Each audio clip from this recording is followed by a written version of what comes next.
Feliz noche para todas, gracias por estar acá puntualmente. Para mí es un gustazo tenerlas hoy acá, para mí es un verdadero honor y un placer poder hablar de algo que me apasiona, que hasta cierto punto tuve un poco olvidado durante determinado momento de mi vida, porque me dediqué a otras cosas, me enfoqué en otras cosas, pero como ustedes saben, soy psicólogo de profesión, la clínica es una de mis pasiones. Y pues con todo gusto podemos hablar luego de esa experiencia que puedo o no tener en determinados aspectos o áreas de la psicología. Por lo pronto, esta noche vengo a compartir con ustedes mi know-how, mi experiencia en un tema que considero muy relevante para todos nosotros, para cada uno de ustedes que me escucha, para sus parejas, para su familia, para sus hijos, también para los niños y adolescentes. ¿De acuerdo? Entonces, esto nace por el mal uso de terminología, como por ejemplo, en el caso de hoy, la depresión.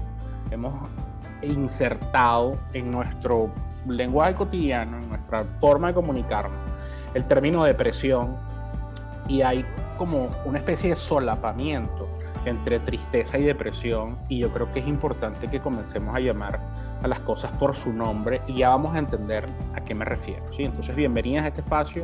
Hoy vamos a conversar sobre diferencias entre tristeza, duelo, depresión.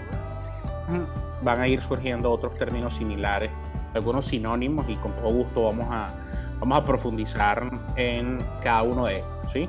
¿Para qué hablar de salud mental? Ustedes se deben estar preguntando. El motivo por el cual hablamos de salud mental, y en este espacio en particular de tristeza, duelo y depresión, pues responde necesariamente a una necesidad mía por llamar las cosas por su nombre. Creo que estamos ávidos y necesitamos llamar a las cosas por su nombre. Eso genera más ganancias que pérdidas, ¿sí? Y me refiero particularmente a el abuso y al mal uso de terminologías en ciertos espacios profesionales y no profesionales. Muchas veces pues utilizamos estos términos que son psiquiátricos, clínicos, pues con nuestra comadre, nuestro compadre, con nuestros amigos, con nuestros familiares, y llamamos a algunas personas, pues diagnosticamos nosotros a algunas personas diciendo: lo que pasa es que está deprimido, lo que pasa es que está maníaco, lo que pasa es que está ansioso, lo que pasa es que cualquier cosa, ¿no? Entonces, mal utilizamos ciertas etiquetas y ya van a entender por qué pues yo detesto el uso de ciertas etiquetas fuera del ámbito clínico y fuera del ámbito profesional. Bueno, entonces a esto básicamente responde mi necesidad por generar un espacio como este, ¿de acuerdo? Nuevamente agradezco a todas las que están acá haciendo pues realidad este espacio, interactuando y pues dándonos sus aportes y sus preguntas, ¿de acuerdo? Vamos a comenzar con el término tristeza. ¿De qué se trata? ¿Qué es verdaderamente la tristeza? ¿De qué va todo esto de la tristeza de la que tanto han escrito, hablado los poetas, ¿sí? La tristeza, lo primero que necesito que se lleven y comiencen a entender es que es una emoción absoluta y plenamente normal, ¿sí? Es normal, esperable y hasta funcional estar triste. ¿Por qué? Porque la tristeza es una emoción que emerge como respuesta ante una pérdida subjetiva. La pérdida no necesariamente tiene que ser real. La pérdida no es necesario que esté en un objeto concreto. Es una pérdida subjetiva, ¿sí? Para una persona, claro está, ¿no? El detonante o el motivo por el cual surge esta respuesta emocional denominada tristeza es diferente en cada uno de nosotros, ¿sí? ¿Qué quiere decir esto? Esto quiere decir que para Gloria, que está escuchando, puede ser detonante de tristeza una canción, porque a través de la canción ella evoca ciertos recuerdos y esos recuerdos la hacen sentir triste. Pero esa misma canción para mí puede que no signifique absolutamente nada y no va a ser un detonante de la tristeza. Entonces acá tenemos el elemento subjetividad impregnando este fenómeno que denominamos tristeza, esta respuesta emocional denominada tristeza, ¿sí? Una de las emociones básicas. Para cada una de las personas es diferente porque responde a la subjetividad de cada uno de los seres humanos. Y no solo el detonante es el diferente en cada uno de nosotros, sino que también la respuesta o la manera en que nosotros expresamos la tristeza es diferente.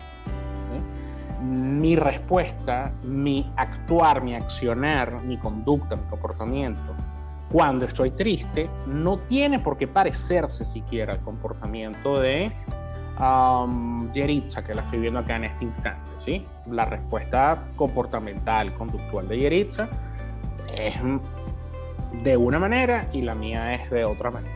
Y la de Catalina, que también la estoy viendo, es de otra manera, ¿sí? Van a haber elementos que se repiten, porque las emociones tienen la particularidad de generar empatía en el otro, ¿sí? ¿Qué quiero decir yo con generar empatía? Es relativamente sencillo poder identificar ciertos rasgos, ciertas expresiones que socioculturalmente nosotros asociamos con estar triste o estar contento, ¿sí? Y con otro tipo de emociones, ¿no? Entonces, más allá de la expresión corporal, del lenguaje no verbal, pues lo que quiero que pues, se lleven en este punto de la presentación es que la respuesta también varía, ¿sí? Entonces, el detonante cambia y es subjetivo, depende de cada quien, del significado de cada quien, del universo de creencias de cada quien y la experiencia de cada quien. Y también la respuesta conductual, el comportamiento varía, ¿sí? Entonces ahí, digamos, hay un par de particularidades de lo que entendemos hoy como tristeza, ¿sí? El valor otorgado por cada uno de nosotros a un objeto es subjetivo. Con un objeto quiero decir, pues, un padre. Con objeto quiero decir una cosa que, un objeto físico que tenga un valor para mí subjetivo, claro está. Todos los objetos que nos rodean, pues nuestra familia es un objeto, nuestro trabajo puede ser un objeto, una relación con otros puede ser un objeto. Luego podemos explicar de qué se trata esto y por qué llamarlo objeto. Pero el valor otorgado a cada uno de estos objetos es subjetivo, es decir, responde a la experiencia de cada quien, ¿sí? Importante acá porque acá comenzamos a entender y trabajar lo que nosotros podemos hacer desde la no psicología, desde la no experticia, desde la no clínica con la tristeza, el duelo y la depresión. Importantísimo, que para mí no tenga valor, que para mí no sea importante, no quiere decir que para el otro no sea importante, ¿de acuerdo? En otras palabras, cuando tenemos a alguien nos dice, estoy triste por cualquier motivo, porque tuve problemas con mi pareja, cosa que pues es bastante común, ¿sí? Todos hemos tenido problemas con la pareja, ¿no? Muchas veces la respuesta nuestra es, no le prestes atención, pues esa persona no es la que te conviene. Puedo yo generar esa respuesta, una respuesta bastante común, ¿sí? Mi pareja me dejó, pues lo descubrí en algo raro y pues, la relación terminó. O sea, esa respuesta de no era quien te convenía, te mereces una mejor pareja, un mejor hombre para ti, tú eres una mujer con tales y cuales características, una supermujer, ese hombre no te representa. Y para usted contar muchísimas otras expresiones similares, ¿no? Es un ejemplo esto de las expresiones similares, un ejemplo que encierra lo que les quiero transmitir asociado con el valor subjetivo, ¿sí? Si para Selene, que es a la que estoy viendo en este instante, si para Selene esa pareja es una pareja importante porque ha compartido cualquier evento de su vida significativo, yo no tengo licencia alguna, nadie, ningún otro ser humano distinto a Selene tiene licencia para restarle valor a su experiencia, para restarle valor a algo que para ella representa lo que sea que represente, ¿sí? Entonces, muchas veces cometemos el error de darle valor a los objetos del otro porque para mí no tienen valor, ¿sí? Y esto es un error. ¿Por qué? Porque es importantísimo respetar la subjetividad del otro. Y para respetarla debo entenderla. y por eso yo agradezco este tipo de espacios para poder transmitir de qué va esto del valor subjetivo puesto en un objeto, ¿sí? Asociado con tristeza, duelo, depresión y para ustedes contar, ¿de acuerdo? Entonces, por favor, reserven por ahí. Que para mí no tenga valor no quiere decir que para el otro no tenga valor. Y ya van a entender por qué les digo esto, ¿no? Ahora bien, ustedes están preguntando, ok, está muy linda la definición, está genial, esto lo puedo encontrar en Google. Ahora, ¿cómo yo lo identifico? ¿Cuáles son las manifestaciones de estar triste? Pues estar triste, pues suele estar asociado con llanto, con irritabilidad, con retraimiento social, con desmotivación, con desinterés, con baja energía, con sensibilidad emocional y con agotamiento. Con cualquiera de estas, puede ser una, puede ser dos, puede ser tres, puede ser cuatro, puede ser todas, pero al menos una, ¿sí? Estas son manifestaciones conductuales del hecho de experimentar la emoción tristeza. Cuando estoy triste, estoy irritable. Algunos sí, otros no. Cuando estoy triste lloro, algunos sí, otros no. Cuando estoy triste, pues me retraigo, me aíslo socialmente hablando. Algunos sí, otros no. Cuando estoy triste, pues me cuesta levantarme en la mañana. Algunos sí, otros no, ¿sí? Y lo mismo ocurre con el desinterés, con la baja energía, con la sensibilidad emocional y con el agotamiento, ¿sí? Les dejo acá esta presentación, con gusto se las podemos compartir a quienes la soliciten con las chicas de comercial ahí por WhatsApp y se las van a compartir sin ningún inconveniente. Igual esto está siendo grabado para guindarlo en YouTube. Entonces, estas son algunas de las manifestaciones más recurrentes cuando estamos tristes. Se puede presentar una, dos, tres, las que ustedes quieran, pero al menos una, ¿sí? Esto es algo que parece quizás un poco tonto, pero ya al final de esta presentación que les vengo a compartir el día de hoy van a entender lo valioso que es entender algunos fenómenos conductuales, algunas expresiones que están asociadas con la tristeza. Entonces, también resérvenlo por allí porque tiene un valor significativo, ¿sí? Para ir cerrando el tema de la tristeza y pasar a quizás los temas un poco más profundos, la tristeza es importante que ustedes la entiendan que es normal y que es un estado temporal, es decir, dura un periodo de tiempo específico. No es eterno, eternamente triste, como seguramente va a haber canciones que digan eternamente triste. No es eterna la tristeza, es temporal. Y otra característica importante es que suele tener un elemento, un detonante, una causa accesible a quien pues, la vive. Y ese proceso de acceder a la causa es relativamente sencillo, es un esfuerzo leve a moderado, ¿sí?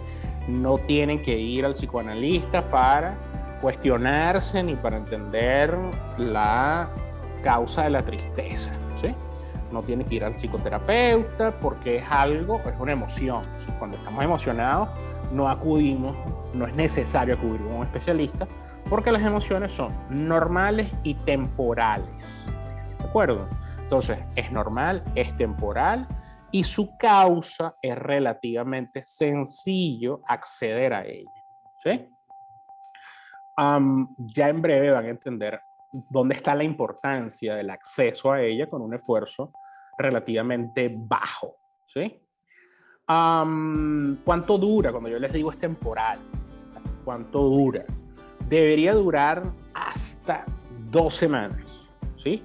Lo ideal es que el periodo de esa tristeza, de esa emoción, que ya sabemos de qué va, denominada tristeza, dure menos de 2 semanas. Y mientras estoy experimentando esto que denominamos tristeza, una emoción normal, absoluta y plenamente normal, pues ese fenómeno conductual, esos elementos conductuales que mencioné hace algún momento, no deberían interferir en mi rutina cotidiana, no deberían interferir en mi día a día, ¿sí? En otras palabras, no impacta de manera significativa la tristeza nuestro funcionamiento. ¿Qué quiero decir con esto? El hecho de que yo me sienta triste, de que alguna de ustedes se sienta triste, no es sinónimo de pedir un reposo en el trabajo, no es sinónimo de aislarse de su entorno social, de aislarse por completo durante el tiempo que usted diga, que usted decida, de su entorno social. No es sinónimo de dejar de practicar el deporte, la actividad, el hobby que usted disfruta. No es sinónimo de dejar de ir al gimnasio, no es excusa suficiente para comer en McDonald's o cualquier, hay que censurarlo por la marca, o en cualquiera de estas pues, sitios de comida rápida. ¿Sí? Es que me siento triste, entonces voy a ir a comer tacos con infinidad de cosas allí, tacos de tripa y de chorizo y cosas que pues en lugar de favorecer pues me van a generar más daño, ¿no? Entonces no es sinónimo de esto. Mi vida continúa solamente con una emoción que ya sabemos las características de esta emoción. Mi vida no se detiene, ni las cosas que hago pues van a depender de manera pues significativa de este momento emocional por el que estoy atravesando. Si ustedes se fijan en una emoción como la tristeza, quizás no es tan sencillo verlo. Usted dice, bueno, estoy triste y quizás la verdad es que no me dan ganas de ir al gimnasio, no me dan ganas de levantarme, no me dan ganas de ir a trabajar, no me dan ganas de estar con mi pareja. Válido, pero háganse la pregunta siguiente. ¿Y cuando estoy feliz? Tampoco quiero ir a trabajar. Cuando estoy feliz también lo celebro de tal o cual manera. Cuando estoy feliz, la felicidad también es una emoción. Y quienes no lo vean tan claramente pueden recordar la película esta. Nunca recuerdo el nombre de la película de Disney de las emociones, porque es Intensamente, por ejemplo. No sé cuál nombre le dieron en inglés, pero en español, si mal no recuerdo, es Intensamente, ¿no? Todos estos muñequitos de la película están juntos, ¿no? Y esta niña que experimenta esa cantidad de emociones, esta marea de emociones, pues no deja de vivir el proceso que esté viviendo. Creo que es una preadolescente o una adolescente, y todos están juntos haciendo fiesta, cada emoción está haciendo fiesta, y su vida continúa, ¿de acuerdo? Entonces, cuidado con esto, y importante también entender que máximo 14 días, 15 días, 2 semanas, ¿sí? ¿Cómo superarlo? El primer paso para no superarlo es, desde mi punto de vista, identificarlo. Y por eso creo que es muy valioso este espacio, para poder identificar qué es lo que me está pasando. El segundo paso, luego de identificarlo, es no evitarlo, ¿sí? Ok, me siento triste, no tengo por qué evitarlo, ¿sí? ¿Cómo superarlo? Pues para superarlo tengo que procesarlo, y ese proceso valga la redundancia, ese proceso de procesamiento de la emoción pasa necesariamente por identificar su causa o detonante, ¿sí? Al que afortunadamente, por ser una emoción, tristeza en este caso, cada uno de ustedes tiene acceso a esa causa, a ese detonante, con relativa facilidad, con, digamos que, muy poco esfuerzo, ¿sí? Entonces, hasta acá yo creo que pues, todo está bastante sencillo y se comprende pues lo que venía a compartirles sobre la definición de tristeza. Si no, igual, anoten las preguntas, ténganlas por allí en algún cuaderno, en un iPad, en el celular, y con gusto luego las atendemos, ¿sí? Seguramente al final de este espacio vamos a dejar de grabar para poder hablar de una forma mucho más relajada y confidencial, ¿de acuerdo? ¿Qué ocurre acá? ¿Qué ocurre? La tristeza no está de moda, la depresión sí. Y esta expresión es una expresión que no estoy seguro si alguien ya lo dijo, seguramente sí, pero en el proceso de construcción de esto que les comparto el día de hoy se me ocurrió. Debo haberlo leído en algún lado, no tuve tiempo de buscarlo, no voy a publicar hasta tanto pues buscar si lo leí en algún lado.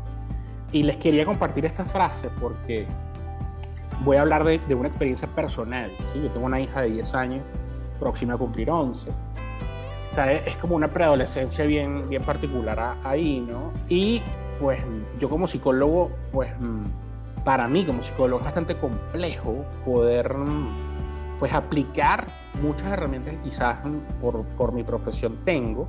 Es muy complejo aplicarlo con mi hija, hasta cierto punto autoaplicarlo, ¿sí? Y el tema del manejo de las emociones y la atención a ciertas alertas emocionales, pues no es la excepción, ¿sí? Y generando este contenido que estoy compartiendo con ustedes, me di cuenta que muchas veces yo le he dicho a mi hija, y levanten la mano aquí los padres y madres que me están escuchando si no lo han hecho, ¿no? Muchas veces yo le he dicho a mi hija, no llores por eso, no vale la pena, ¿eh? Muchas veces le he dicho, eso no es tan importante. Vayan levantando la mano si alguien se identifica con mi frase, ¿no? No llores por eso, no vale la pena. La mano del Zoom mucho mejor para poder ver. No llores por eso no es importante. No tienes que sentirte de esta manera porque eso pues no tiene el valor que tú le estás dando. Muchas veces le digo, cuando seas más grande vas a entender el valor de las cosas. Cuando seas pues adulta, pues lo entenderás, ¿no? En este momento no lo puedes entender, pero ya llegará tu momento, ¿no? Y frases como esas son frases que no se deben decir, ¿sí? Y yo me las sé en la teoría, pero en la práctica es muy complejo. En la práctica es muy complejo, ¿sí? Y ustedes ya deben haber agarrado hacia dónde voy, ya deben haber comprendido hacia dónde quiero que me acompañen, ¿sí? En el momento en que alguien de nuestro entorno, no tiene que ser nuestro hijo, puede ser nuestro compañero de trabajo, puede ser nuestro vecino, puede ser nuestro primo, nuestro hermano, nuestro socio, cualquier persona, nos diga algo que para mí no tenga valor, lo último que yo debo hacer es decirle a la persona pensando que yo soy un super motivador, eso no tiene valor, eso no es importante. O no llores por el motivo que sea, para nada. Y me detengo acá a la frase de la tristeza no está de moda. Porque creo, y metiéndole un poco de neuronas a esto, creo que nuestra sociedad nos empuja, no vamos a hablar de las características de nuestra sociedad, porque yo creo que es obvio para todos nosotros, nuestra sociedad de consumo nos empuja a no estar tristes, ¿sí? No les servimos tristes porque dejamos de consumir. La tristeza y la depresión tienen como característica la supresión o la disminución en la necesidad de consumo, ¿no? Al menos consumo de ciertos productos, ¿no? Cuando estamos tristes, nuestra conducta cambia, nuestro comportamiento cambia, ¿no? Y no le funcionamos, no encajamos en la sociedad de consumo que vivimos si estamos tristes. Entonces, muchas veces de forma no consciente rechazamos la tristeza. Creo que es importantísimo, eso lo dije en otro espacio también de salud mental, abrirle la puerta a la tristeza. Está bien y es normal sentirnos tristes. Qué bueno, porque es una emoción y qué bueno poder expresarlo con palabras, qué bueno poder expresarlo con llanto, con irritabilidad, qué bueno poder expresarlo con time out, que le pido al mundo. Qué bueno, porque en la medida en que se expresa, vamos procesándolo, vamos canalizándolo, vamos trabajando en ello, ¿sí? Y es muy importante atender a la tristeza, darle un espacio. Y ya van a entender por qué. Si yo no le doy un espacio a la tristeza, pueden ocurrir cosas fatales, bueno, de las que con gusto podemos conversar en un ratito, ¿no? Entonces, entendamos que la tristeza no está de moda, la depresión sí está de moda. La depresión está de moda a tal punto que ya forma parte de nuestro día a día. Y levante la mano también quien nos ha dicho esta semana, en los últimos 15 días, es que ando depre, o el último mes, es que ando depre, es que me siento depre, es que la depre me dio por tomar esta gaseosa roja con tales y cuales características, ¿no? De mucho azúcar, ¿no? Entonces, la depre está de moda a tal punto que la incluimos en nuestro día a día, en lo cotidiano, en nuestro discurso, forma parte de. Y resulta que la depresión pues no es lo que muchos de nosotros piensa que es. La depresión es un término clínico, no es un término que debería ser utilizado de la forma como lo hemos venido utilizando últimamente. Me parece importantísimo que también pues, tomen nota allí de lo que les voy a comentar, porque seguramente va a generar ciertas preguntas, ¿sí? La depresión es un trastorno psiquiátrico estandarizado, estadístico, con ciencia detrás, y ese trastorno pueden encontrar pues todas sus características. Se las voy a compartir algunas de ellas en un ratito, pero pueden encontrar pues a mayor profundidad todas las características psiquiátricas y clínicas de la depresión en dos manuales, el DSM-5 y el CIE-11. Estos son dos manuales de trastornos psiquiátricos que nos permiten a los psicólogos y a los psiquiatras pues hacer diagnósticos, psicodiagnósticos, ¿sí? Entonces, dentro de estos manuales vamos a encontrar que la depresión es un trastorno psiquiátrico y que dentro de los trastornos psiquiátricos está catalogado como un trastorno del estado de ánimo, y dentro de la multiplicidad de trastornos del estado de ánimo está el trastorno de tipo depresivo. En algunos casos van a encontrar por allí el trastorno unipolar. En otro espacio seguramente vamos a hablar de la bipolaridad, porque también es un término que muchas veces mal utilizamos por allí, ¿no? Van a encontrar entonces en algunos lados el término unipolaridad. Tiene que ver básicamente con el trastorno maníaco o el trastorno depresivo, ¿sí? Fíjense acá lo interesante que es la definición general y quizás no clínica de depresión, porque no vamos a meternos en temas tan densos, ¿no? Una manera de definir depresión es a través de la tristeza. Hay una relación directa entre una cosa y la otra, ¿sí? Entonces, definimos depresión como una tristeza de intensidad y o duración mayor o de al menos 2 semanas. En este caso, hablando de depresión, sí hablamos de una interferencia o un impacto significativo en nuestro comportamiento, en nuestra rutina, en nuestro funcionamiento. A diferencia cuando estábamos hablando hace unos minutos atrás de tristeza. La tristeza no tiene por qué impactar mi funcionamiento de forma significativa. Cuando estamos en el terreno de la depresión, sí hay un impacto significativo en nuestro funcionamiento, en nuestro comportamiento, pues en nuestra forma de construir nuestra realidad e interactuar con el entorno, ¿no? Entonces aquí hay una gran diferencia. Está la diferencia del tiempo, que acá son al menos 2 semanas, allá el cese del fenómeno se daba pues en el día 14, máximo día 15. Acá tienen que haber una serie de síntomas, una serie de comportamientos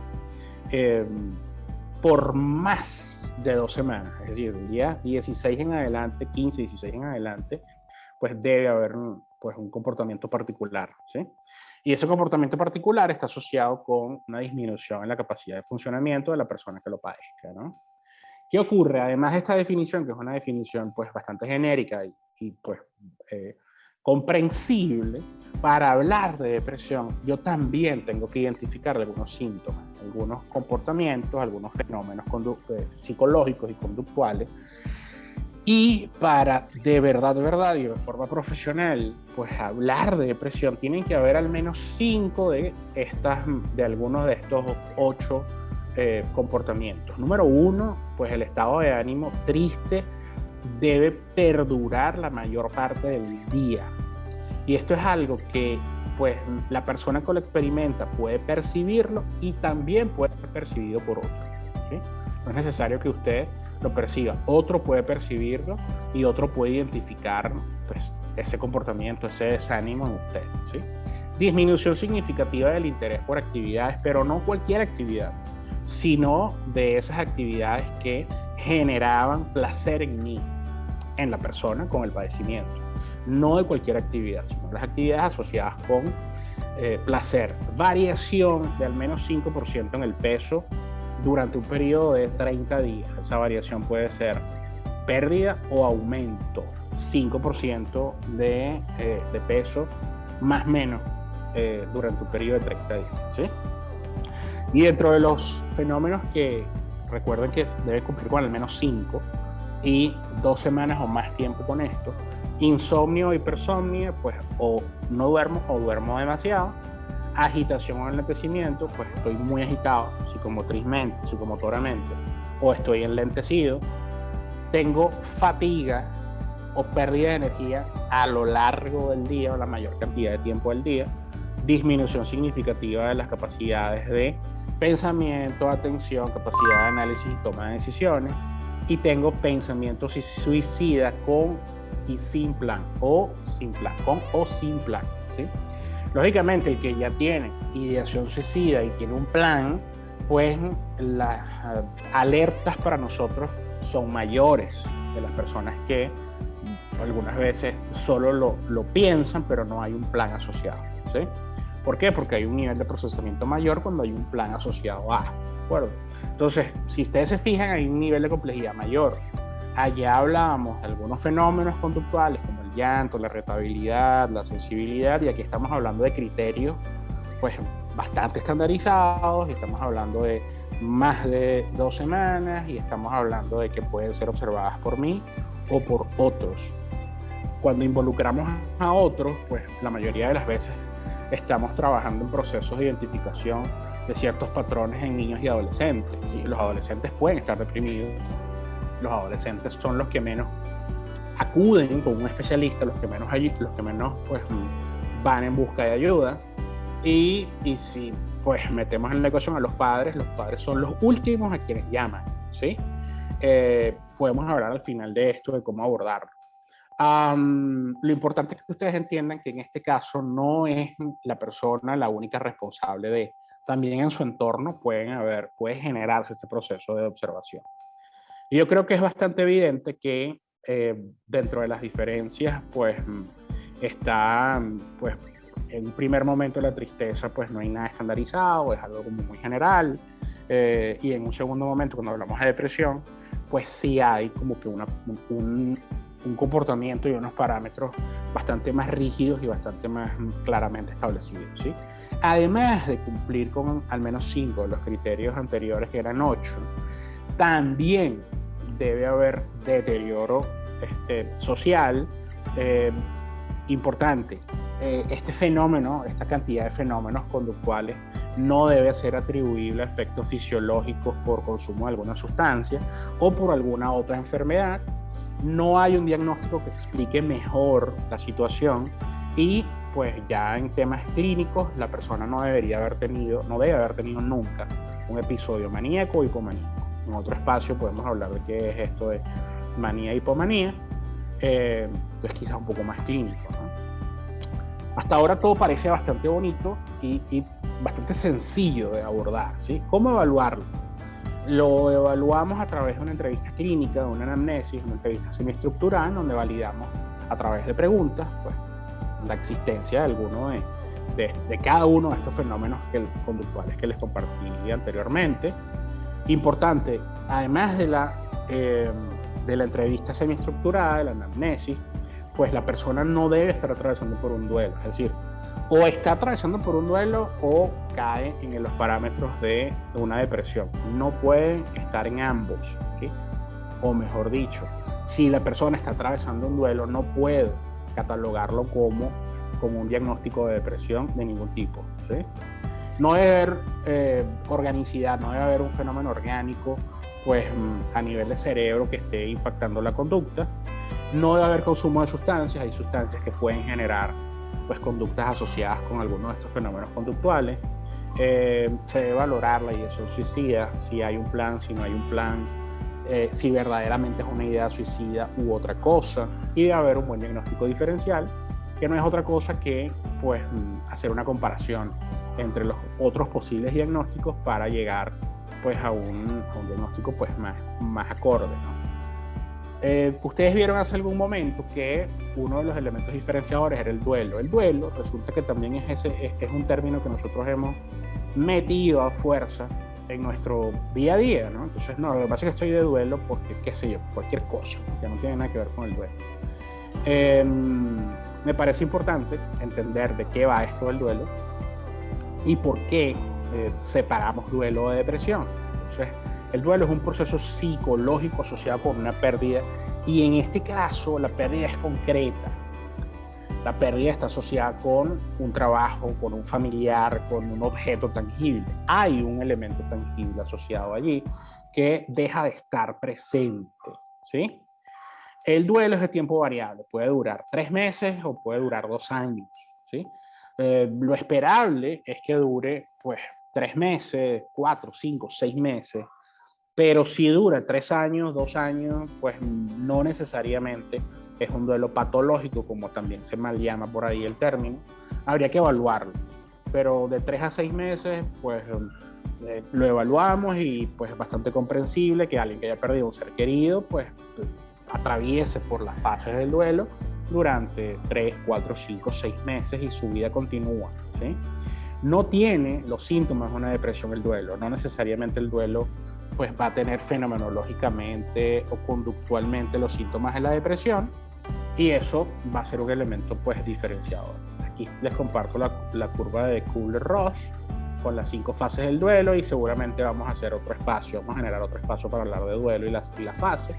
Fase número 1 es la negación, una situación de shock en donde pues no creo haber perdido, creo que pues no es verdad, creo que estoy soñando porque mi padre se murió, o porque perdí el trabajo, porque qué sé yo, mi novia se mudó de país, ¿no? Entonces en un primer momento pues lo niego, en un segundo momento dentro de la fase pues me siento enfadado, estoy molesto por lo ocurrido, y comienza ahí hasta cierto punto un proceso de aceptación en donde pues rechazo en un primer momento el asunto, y en un segundo momento digo que como que sí, ya no está, me molesto con ira, para pasar luego a la negociación. Esta negociación es subjetiva y hasta ciertos puntos intento compensar. Bueno, es que se fue porque cualquier cosa, ¿no? Justifico. Y entonces negocio subjetivamente para compensar la pérdida. Luego de que negocio y me doy cuenta que ese vacío no es llenado por nada, porque no tiene por qué ser llenado, pues caigo en tristeza. Esa tristeza puede ser tristeza, puede llegar a ser depresión, puede llegar a ser simplemente desmotivación, y acto seguido pues viene la fase de aceptación, ¿sí? Acá en la cuarta fase, que aquí en el gráfico pues se llama desmotivación, puede ser tristeza, puede ser depresión. Entonces al duelo hay que brindarle el debido acompañamiento, porque en algunos casos se puede transformar en depresión. No tiene nada de malo tampoco estar deprimido, ¿sí? No tiene por qué haber un estereotipo negativo de la depresión y de la salud mental, y de atravesar durante determinado periodo de tiempo por tales o cuales síntomas y estar deprimido. No tiene absolutamente nada de malo. Lo importante acá es tener el debido acompañamiento. No tiene nada de malo estar deprimido. Lo que sí tiene mucho de malo es no acompañarse de profesionales especializados en el área. Lo que sí tiene mucho de malo es negarlo. Lo que sí tiene mucho de malo es intentar tapar el sol con un dedo, ¿sí? Y justamente por esto que les acabo de mencionar, tengo esto que les comparto en la pantalla. ¿Qué hacer? Porque está muy bonito todo el tema del diagnóstico y la psicopatología y lo apasionante que pueden ser todos estos fenómenos para ustedes. Pero ¿qué hacer? Si usted sospecha que está deprimido, o que esa tristeza pues quizás duró más de 2 semanas, si usted lo sospecha, acuda con un especialista. Ante la sospecha, acuda con un especialista. No lo niegue, por favor. Ya sabe que la negación puede ser una etapa de este fenómeno conductual que usted está experimentando, entonces no lo niegue, atiéndalo lo más pronto posible. ¿Cuándo es lo más pronto posible? Ahora, ¿sí? Exprésate. Si estás triste, exprésate, ponlo en palabras, exteriorízalo, porque ahí comienza el proceso del trabajo de esto que pudiese convertirse en una depresión, y en algunos casos más extremos pues termina en la pérdida de una vida, ¿sí? Por último, identifica y practica actividades gratificantes, porque esto muchas veces ayuda a nuestro entorno a identificar en nosotros que hubo un quiebre, que hubo una crisis. Cuando pertenecemos a algún grupo, cuando llevamos a cabo alguna actividad de forma rutinaria y dejamos de hacerlo, puede ser un indicador para mi entorno, ¿sí? No existe nada más prioritario e importante que tu salud mental, y por eso agradezco que estén acá, porque no es un tema del todo comercial, y que hayan pues la cantidad de personas que están conectadas escuchándonos y compartiendo en breve todas esas preguntas, pues es muy valioso para mí, y espero dejar de grabar en breve y comenzar pues la ronda de preguntas, en donde pues no necesariamente ustedes van a decir que eso les pasa a ustedes. Pueden utilizar los primos famosos, pues al amigo del amigo del amigo, y con todo gusto pues atenderé todas las preguntas que ustedes tengan. Dejo de compartir la pantalla. Hasta acá va para YouTube y comienza en breve la ronda de preguntas. Gracias a todos por estar acá.